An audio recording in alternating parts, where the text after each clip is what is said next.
Welcome to Movies in the Making, everyone! If you would like to hear about how films were done behind the scenes, please like down below and subscribe to this channel for more videos, including what films you think should be talked about. In today's episode, we are going to be looking at the 1993 science fiction film Jurassic Park, released by Universal Pictures and directed by Steven Spielberg. Here, we will dive deep into the story of the production of this film. Much like Jaws, this was a Spielberg film based on a book that Universal got the rights to before it was even published. And would you believe it? Jurassic Park also once held the record for being the highest grossing film of all time. Now, sit back and enjoy the show. You are all in for a Jurassic ride. Universal Pictures acquired the film rights to Michael Crichton's Jurassic Park book in 1989 when director Steven Spielberg, an early supporter of the novel, persuaded the studio to pay Crichton $1.5 million for the rights 6 months before the book was even published. Funnily enough, this had previously happened with Peter Benchley's book Jaws, adapted into the 1975 film Spielberg also directed for Universal. Spielberg played a key role in bringing Crichton's vision of a dinosaur theme park on a ride to the screen. Spielberg became the director after all for Crichton, who was determined to avoid the frustrating delays he had faced with previous film adaptations, offered the film rights to the then yet-to-be-released book for a flat $1.5 million. Spielberg was a longtime dinosaur enthusiast. He had read an early version of the book in May 1990 while discussing another Crichton project, which later became NBC's show ER, and immediately committed to directing it. Although this was Crichton's ideal choice from the start, his agency, CAA, pushed for a competitive bidding process anyway, leading to interest from other major studios and directors, including Tim Burton, Richard Donner, Joe Dante, and even James Cameron, who later admitted Spielberg was the better fit. David Koepp became the co-screenwriter after catching the attention of Spielberg with his work on Death Becomes Her, Universal Pictures 1992, which had been sent to director Robert Zemeckis as part of a script package from Universal. Though Koepp had already built a reputation with earlier projects like Bad Influence, Triumph Films 1990, it was his sharp, character-driven writing and unique tone in Death Becomes Her that stood out to Spielberg. At the time, Universal was seeking a writer for Jurassic Park, and Spielberg agreed with the studio's suggestion to bring Koepp on board. The partnership was a strong match, and despite Koepp's self-possessed weakness in pitching, his scriptwriting skills made a major impression. In adapting Jurassic Park for the screen, Koepp made significant changes to Crichton's novel. While the book was dense with scientific detail and populated with complex, often unlikable characters, Koepp focused on streamlining the narrative, making the science more accessible and reshaping the characters to create more emotional engagement for general audiences. He emphasized the film's action and suspense, designing set pieces that would advance both story and character development, rather than merely replicating scenes from the book. Some characters were combined or eliminated, motivations were clarified, and the pacing was tightened to better suit the blockbuster format. Koepp saw screenwriting as a unique blend of structure and art, believing it was less about strict accuracy and more about crafting compelling cinematic moments, even if that meant departing from the source material. The first Jurassic Park film was primarily shot in Hawaii, with the island of Kauai serving as the main stand-in for the fictional island Nublar. Key scenes were filmed along Kauai's Napali coast, which offered a dramatic, lush landscape scene during the helicopter approach to the island. Manawaiapuna Falls, also Kauai, famously appears in the film's iconic landing sequence and is now nicknamed Jurassic Falls. Additional scenes were filmed at Allerton Garden and Ho'opii Falls, the latter of which was used to depict the site of the Amber Mine. Maui also made a brief appearance. Keopuka Rock at the Garden of Eden Arboretum was featured in the helicopter flyover. These natural Hawaiian backdrops helped create the film's stunning, prehistoric atmosphere. About a month into filming Hawaii, production was interrupted by Hurricane Iniki, a powerful and destructive storm that struck the island of Kauai on the 11th of September 1992. The cast and crew were forced to take shelter, and the experience had a profound impact on them. Actress Laura Dern recalled how the shared ordeal created a strong bond among everyone involved, turning them into a close-knit group. The real-life hurricane added a deeper layer to the film's intense atmosphere and made the remaining months of filming feel even more meaningful.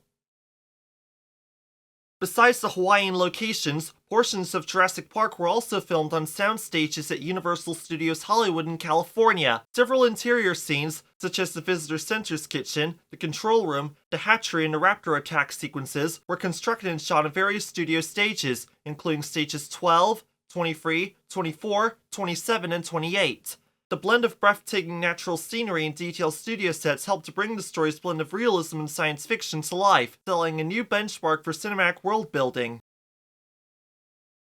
The production design, led by Rick Carter, focused on making the fictional island park feel like a fully functional, believable resort, while subtly revealing its underlying dangers. The use of raw concrete throughout the park's structures gave it a primal, unfinished look, suggesting durability and control while still fitting with the artificial, tourist-facing aesthetic. Strong geometric shapes like circles and buttresses reinforced the illusion of strength, especially in massive fences and support structures that communicated the scale and threat of the dinosaurs they contained. The design also avoided flashy elements, instead relying on size, thickness, and raw materials to project securability and stability in a place that was anything but safe. A key contrast in the design was between the bright, inviting visitor center and the shadowy, bunker-like control rooms hidden below. These dark, cable-strewn spaces, with minimal natural light and a utilitarian feel, create a sense of military installation disguised beneath the family-friendly theme park. This divide visually reinforced the film's themes of control versus chaos. As the story progresses and the characters move through the park's paddocks, culverts, and infrastructure, viewers are shown the raw, functional backbone of the real Jurassic Park, where safety becomes an illusion. Even in the moments of danger, these solid, grounded structures provide some sense of primal shelter, revealing how architecture and material were used not just for realism but to support the film's tension and deeper meaning. The dinosaurs were animated using a groundbreaking mix of traditional effects and revolutionary CGI, changing the future of filmmaking. Initially, Spielberg planned to use a combination of stop-motion and animatronic puppets for the dinosaur scenes, a method refined with techniques like go motion to simulate natural movement. However, visual effects supervisor Dennis Murin from Industrial Light and Magic introduced CGI as a more dynamic option, demonstrating skeletal and skin-covered dinosaur models built digitally from the inside out. This new approach was so effective that the stop-motion team adapted by retraining as CGI animators, allowing their expertise in dinosaur behavior to carry over. Ultimately, the film featured about 6 minutes of computer-generated dinosaurs alongside 9 minutes of practical animatronics crafted by Stan Winston's team. This blend of close-up practical effects with full-scale CGI shots, most memorably in the T-Rex attack scene, created a convincing and thrilling experience that not only wowed audiences but also marked a major leap forward in the use of CGI in cinema. Creating the life-size T-Rex was an ambitious undertaking that required significant modifications to Winston's workshop. Inspired by Winston's earlier work on the 14-foot alien Queen for Aliens, 20th Century Studios, 1986, Spielberg tasked him with building the dinosaurs, including a towering T-Rex pup that stretched 36 feet long, stood 18 feet tall, and weighed over 12,000 pounds. Constructing something of this scale had never been attempted before, and the team had to raise the workshop's roof and enlarge its storage just to accommodate the massive structure. The process felt monumental as few had ever had the opportunity to sculpt such a creature. Filming with the animatronic T-Rex came with unique challenges, particularly during scenes involving rain. Since the model was not waterproof, a dedicated team worked through the night with towels, fans, and hair dryers to dry it after each shoot. Despite these efforts, filming remained safe and controlled, even during intense scenes. Actress Ariana Richards, who played Lex, recalled how empowering it was to play a tech-savvy older sister, a change from the book's version of the character. During the iconic SUV attack scene, the T-Rex came so close to the child actors that one of its teeth accidentally broke off against the glass, underscoring just how real and physically present the creature was on set. Joe Mazzello landed the role of Tim after Spielberg saw his audition for Hook, TriStar Pictures, 1981, deciding to cast him despite being too young for the earlier role. Spielberg even altered the character's age from the original book to fit Mazzello, who was just 7 at the time.